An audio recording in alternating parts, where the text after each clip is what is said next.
Okay, here we are. I'm going to show the completed product. So there you go. So there's the total of 4 clamps, 2 on each side. I got the 3/8 hose running through the radiator support. I didn't have to drill any kind of hose. I went through an existing hole that was already there. For the bottom line, top line, same thing. There's no song I like to do. I came out of a cafe in San Antonio. I heard this guy tell some people, man, like, I hope it's okay. Hey, welcome back to Squarebody. This video is going to be me just showing how to install an external transmission cooler. This is going to go on my Blazer, the 1990 GMC Jimmy Blazer. This is one of the last things that I need to close up in terms of the systems. I had the brake system done, etc. Everything's done, closed up except the transmission lines. So I need to close it up before I can start the process of breaking in my engine. So then of course I have to add fluid and go through all the step in the process of also breaking in the transmission. So before we do that, I got to close up the transmission lines. So what I'm going with is a Darrow Performance transmission cooler. Here's the dimensions right here. It's pretty good size.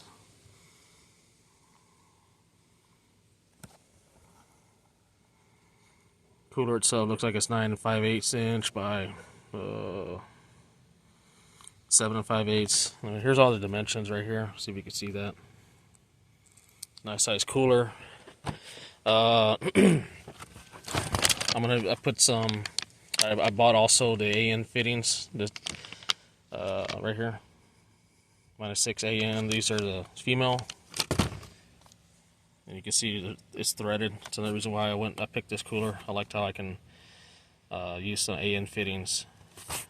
And I got some cutting disc in case I need to use customize a little up bracket and hold it on. But I'm thinking once I get in there and see my radiator support, I'm probably gonna have to use a P-clamp style. You know, right here, some P-clamps. And like I said, I'll probably do that last. Right now, I'm gonna kind of do all the routing, put all the fittings on, and actually here's the diagram that I plan to use. You got two options. You can run it just directly the cooler itself without even running into the radiator, or you can run into the radiator and the cooler. Typically I usually just run into a cooler, but this one I decided you know, why not try like the diagram. So I'm gonna run, since my radiator is brand new, so I'm going to do exactly how this diagram shows. So there's an installation. So this would be 3/8 hose going up here. Then here's your hard lines, supply and return, going to the cooler. And this one's going to the bottom fitting of the radiator. So this is more or less the diagram of exactly how to hook it up. But the hardest part is really just rounding up, buying all the fittings. Luckily, I have this box that I built, so I kind of threw it all together for over the years. So I have some. I have this 5/16 to 3/8 barb fitting right here. Also have this one right here. This is a nice one. It's a 5/16. 3/8. And you got some options. This is a good one there too. I don't know if I'll probably gonna use these since they're easier. I go straight into the radiator, then I could clamp right onto this since they have the barbed. You know, this is good when they have the barbed fitting. You know, hose won't pop off and it'll seal good. So yeah, so I've rounded all this up. Have the cooler, have my AN fittings, and I have also brand new 3/8 hose that I ordered out. Don't even bother going to auto parts because it's going to cost you more out of pocket. So I bought some 3/8 hose in bulk. I think I bought it off eBay. Yeah, I had it for a while. So I have plenty of 3/8 hose that I can cut up and cut the size to finish this job. So I got all this rounded up for now, and then next is you want to start removing your grill, and then it's a 9/32. It'll come off real easy. So I'm going to start working on that, get the grill out, and see where I'm at, and then do all the routing. I don't know if I don't have any P clamps here today, but I'm definitely going to seal it all up, and maybe another day I'll do the mounting with P clamps. But we'll see how far I get tonight. Be right back showing more. Okay, here we are. I'm going to show the completed product.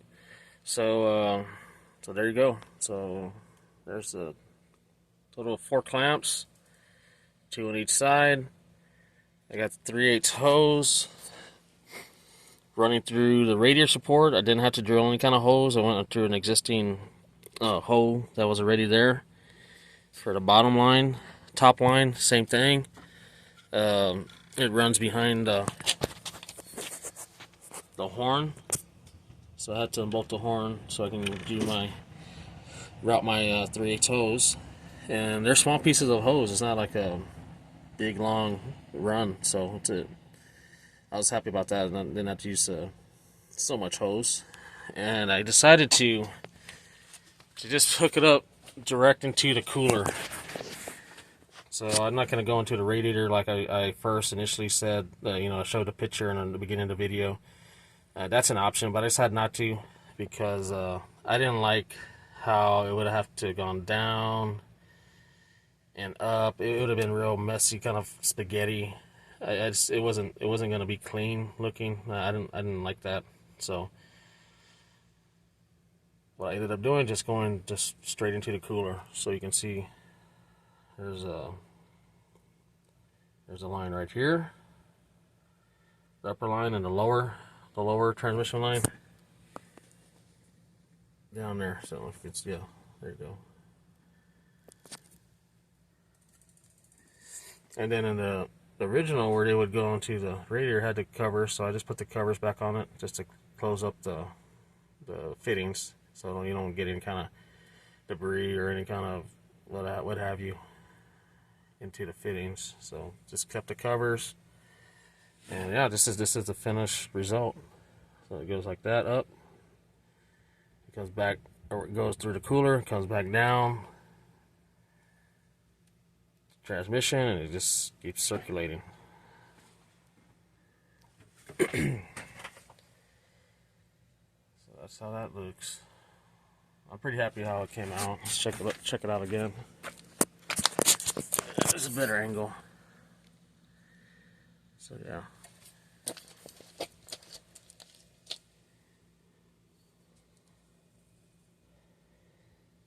Fit really good. So if anyone's looking to put a transmission cooler on a Blazer, any kind of Squarebody, 81 through 87, with this type of radiator support, actually it goes up to 91, but 81 to 87, this transmission cooler fits really nice.